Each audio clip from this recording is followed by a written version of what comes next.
ምዕራፍ 5 አንተም የሰው ልጅ ሆይ የተሳለ ጎራዴ ውሰድ፣ እንደ ጢም መላጫ ወደ አንተ ትወስደዋለህ፣ ራስህንና ጢምህንም ትለጭበታለህ።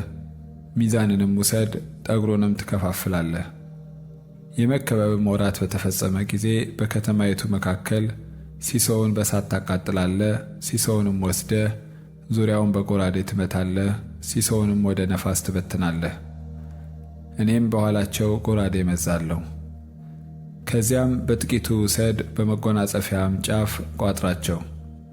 ከእነርሱም ደግሞ ወስደህ በእሳት ውስጥ ትጥላለህ፣ በእሳትም ታቃጥላቸዋለህ።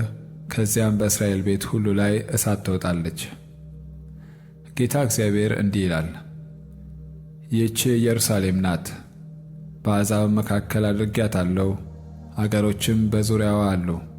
እርሷም ከአሕዛብ ይልቅ ፍርዴን በኃጢአት ለወጠች፣ በዙሪያዋም ካሉ አገሮች ሁሉ ይልቅ ትእዛዜን ተላለፈች። ፍርዴን ጥለዋልና በትእዛዜም አልሄዱምና፣ ስለዚህ ጌታ እግዚአብሔር እንዲህ ይላል፣ በዙሪያችሁ ላሉት አሕዛብ ሰበብ ሆናቸዋልና በትእዛዜም አልሄዳችሁምና ፍርዴንም አልጠበቃችሁምና በዙሪያችሁም እንዳሉ እንደ አሕዛብ ፍርድ እንኳ አላደረጋችሁምና፣ ስለዚህ ጌታ እግዚአብሔር እንዲህ ይላል፣ እነሆ እኔ ራሴ ባንቺ ላይ ነኝ፣ አሕዛብም እያዩ ፍርድን በመካከልሽ አደርጋለሁ። ስለ ርኩሰትሽም ሁሉ ያልሠራሁትን እርሱን የሚመስል ደግሞ የማልሠራውን ነገር እሠራብሻለሁ። ስለዚህ በመካከልሽ አባቶች ልጆቻቸውን ይበላሉ፣ ልጆችም አባቶቻቸውን ይበላሉ።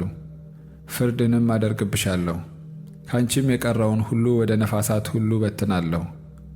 ስለዚህ እኔ ሕያው ነኝና በእድፍሽና በርኩሰትሽ መቅደሴን ስላረከስሽ፣ ስለዚህ በእውነት እኔ አሳንስሻለሁ ይላል ጌታ እግዚአብሔር።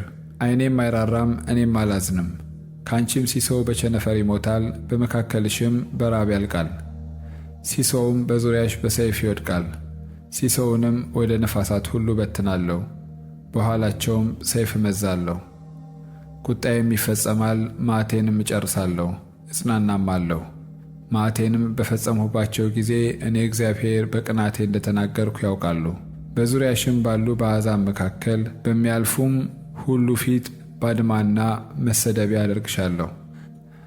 በቁጣና በመዓትም ዘለፋ ፍርድን ባደረግኩብሽ ጊዜ በዙሪያሽ ላሉ አሕዛብ መሰደቢያና መተረቻ፣ ተግሣጽና መደነቂያ ይሆናል።